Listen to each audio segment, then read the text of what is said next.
राजधानी में करीब 8 करोड़ की लूट के मामले की तफ्तीश में दिल्ली पुलिस की 24 टीमें जुट गई हैं। पुलिस को शक है कि वारदात के पीछे हरियाणा के किसी गिरोह का हाथ हो सकता है।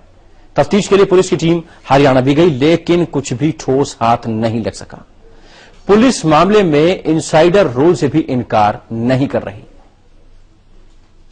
कैसे अंजाम दी गई दिल्ली की सबसे बड़ी लूट? क्या किसी इनसाइडर की मदद से हुई वारदात? वारदात के समय एस्कॉर्ट कार कहां थी?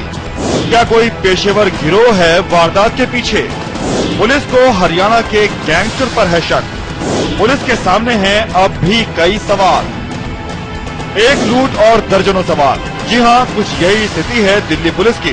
मंगलवार को हुई तकरीबन 8 करोड़ की लूट को सुलझाने के लिए पुलिस की 24 टीमें इस वक्त काम कर रही हैं। हालांकि शुरुआती जांच के बाद पुलिस को इक्का दुक्का सुराग ही मिल पाए हैं, लेकिन लुटेरों तक पहुंच पाने के लिए ये सुराग नाकाफी हैं। जो सुराग पुलिस को मिले हैं उनसे ये साफ हो गया कि लुटेरों ने बीते 8 दिनों में 4 वारदातों को अंजाम दिया। 20 से 21 जनवरी की रात मुंडका से चुराई वर्णा कार, फिर इसी इलाके से एक व्यापारी से लूटे 1.5 लाख रुपए।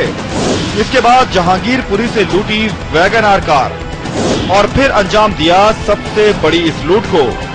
लाजपत नगर होंडा सिटी के साथ लूटे 8 करोड़ रुपए। 8 करोड़ की लूट को अंजाम देने से पहले लुटेरों ने जिस इलाके में वारदात को अंजाम दिया वो इलाका हरियाणा बॉर्डर के बेहद करीब है। सभी मामलों में पीड़ितों के बयान से ये साफ हो गया कि लुटेरे हरियाणवी में बात कर रहे थे। लिहाजा पुलिस का शक गहराया कि हो न हो इस कांड में हरियाणा के किसी गैंगस्टर का हाथ हो सकता है।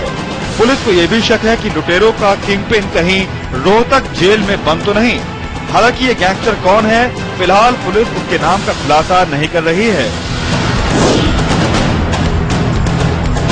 जिस बीआरटी कॉरिडोर पर इस वारदात को अंजाम दिया गया, उस पूरे स्ट्रेच पर पुलिस को मूलचंद फ्लाईओवर से पहले सीसीटीवी फुटेज में वो गाड़ियां नहीं दिखाई दी जिनमें लुटेरे सवार थे।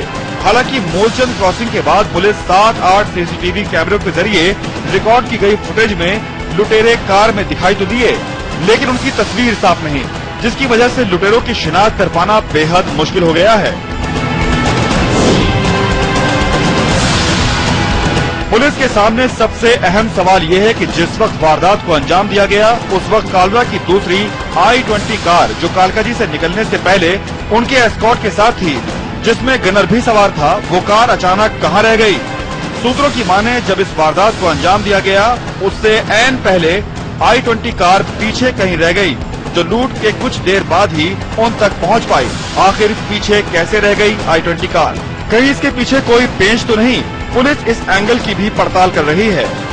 राजेश कालरा और रमेश आहूजा के साथ साथ उनके जितने भी करीबी लोग थे सभी से लगातार पूछताछ की जा रही है और साथ ही साथ एक गाड़ी जो उस होंडा सिटी को फॉलो कर रही थी जिसमें रकम थी, उसके भी ड्राइवर और लोगों से पूछताछ की जा रही है। हालांकि दिल्ली पुलिस का ये कहना है कि इस मामले में उन्हें कई अहम सुराग हाथ लगे हैं, लेकिन अभी तक अपराधियों को पकड़ पाने में दिल्ली पुलिस नाकाम है।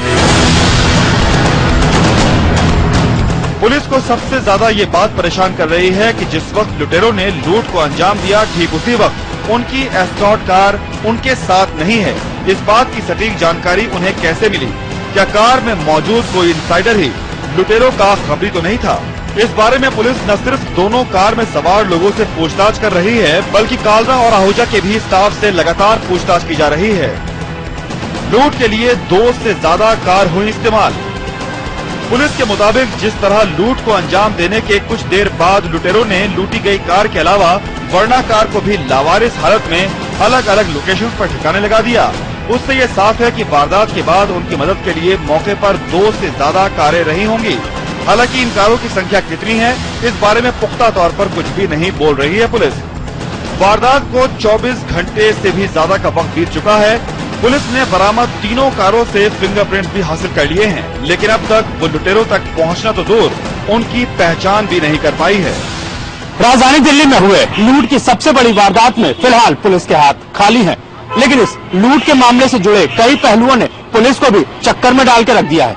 चाहे वो मैच फिक्सिंग का मामला हो या ब्लैक मनी का मामला, सभी पहलुओं की दिल्ली पुलिस लगातार जांच कर रही है और कई जगहों पर छापेमारी भी की जा रही है ताकि वो जल्द से जल्द उन अपराधियों तक पहुंच सके जिन्होंने इस लूट की बड़ी वारदात को अंजाम दिया। इस समय दिल्ली से कैमरामैन डैनियल के साथ पवन त्रिपाठी।